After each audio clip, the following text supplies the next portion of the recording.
अस्सलाम वालेकुम साथियों, बिस्मिल्लाहिर्रहमानिर्रहीम। उम्मीद है आप सब खैरियत से होंगे। आज की हमारी रेसिपी मटन सूप की है। इसको हम दो तरह से बनाएंगे। मटन सूप बनाने के लिए हमें चाहिए आधा किलो गोश्त, प्याज एक बड़ा, लहसुन 6 जोए, टमाटर एक बड़ा, धनिया 1 चम्मच, नमक 1 चम्मच, काली मिर्च 2 चम्मच, दालचीनी उसके 6 छोटे पीसेस ले लें, मोटी इलायची 2 अदद। मटन जो सूप के लिए यखनी हम बनाएंगे, प्रेशर कुकर में मटन प्रेशर कुकर में डाल दें। 1.5 लीटर पानी शामिल कर दें। एक बड़े साइज़ का प्याज मोटा मोटा 3 हिस्सों में काट लें। लहसुन 6 जो है साबुत डालें। टमाटर बड़े साइज़ का एक मोटा मोटा करके डाल दें। टमाटर अगर छोटा हो तो 2 से 3 ले लें। खुशक धनिया और नमक बड़ा 1 चाय का चमचा। काली मिर्च साबुत चाहिए 2 बड़े चम्मच। दालचीनी के छोटे पीसेस बड़े हों तो 2 डाल लें। मोटी इलायची 2 अदद। अब प्रेशर कुकर बंद कर दें और कम से कम 20 मिनट तक प्रेशर कुकर की सीटी बजने दें। 20 मिनट बाद उतार लें। अब चम्मच के साथ अच्छी तरह इसका मिक्सचर को मिक्स करें। स्टेनर लें और इसके साथ स्टेन कर लें और चम्मच के साथ उसको अच्छी तरह ज़रा दबा दें। गोश्त अलहदा कर दें। यखनी को बाउल में निकाल कर अलहदा रख लें। ये मटन का रवायती बकरे गोश्त की ये यखनी ज़ुकाम, फ्लू, बुखार और वो औरतें जिनके यहाँ बच्चे की पैदाइश होती हो और वो मरीज़ जिनको डॉक्टर ने सूप एडवाइस किया हो उसके लिए बेहतरीन है।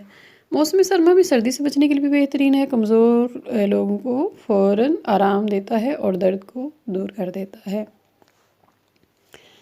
अब हम इसका बनाएंगे दूसरा हिस्सा। अगर आप चाहें तो इसको वेजिटेबल सूप के बनाने के लिए भी इस्तेमाल करेंगे और उसके लिए हम यही यखनी इस्तेमाल करेंगे। सूप बनाने के लिए मैं मक्खन इस्तेमाल करती हूँ। अगर आपके पास मक्खन हो या देसी घी या जो कुकिंग ऑयल आप इस्तेमाल करते हैं वही आप इसमें इस्तेमाल कर सकते हैं। मैं मक्खन में सब्ज़ियों को फ्राई करूँगी। पहले 1 कप पानी में 1 टीस्पून कॉर्नफ्लोर मिक्स करके मैंने रख लिया है। 1 चम्मच ताज़ा मक्खन को हल्की आग पर गर्म कर लिया है, हल्की गर्म आग पर। और अब इसमें कटी गाजर 1 चम्मच, कटी बंद गोभी 1 चम्मच, मटर 1 चम्मच डालकर फ्राई करूँगी। फ्राई होने के बाद हम इसमें 2 कप बकरा गोश्त की जो तैयार यखनी हमने रखी हुई है वो डालकर इसको आग में कम ही रखूँगी। बस ज़रा सा पकने देना है। फिर आग जैसे दम लगाते हैं इस तरह कम कर लें। काली मिर्च और नमक हस्ब ज़ायक़ा जितनी आपको पसंद हो उसके मुताबिक डाल लें। 1 अंडा फेंट कर आहिस्ता आहिस्ता इसमें शामिल करते जाएंगे। अब थोड़ा सा पकने के बाद बोटियों के पीस करके इसमें डाल देंगे। 2 मिनट बाद कॉर्नफ्लोर पानी में जो मिक्स करके रखा हुआ था वो आहिस्ता आहिस्ता डालेंगे और ज़रा सा इसको हम अब पकने देते हैं। दीजिए जनाब, अब हमारा मटन वेजिटेबल सूप रेडी है।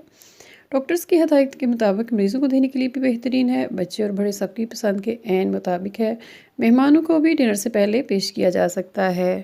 अगर मेरी आज की रेसिपी पसंद आई हो तो मेरे चैनल को सब्सक्राइब करें, लाइक और शेयर करना ना भूलिएगा। अपना ख्याल रखिएगा। अल्लाह हाफिज़।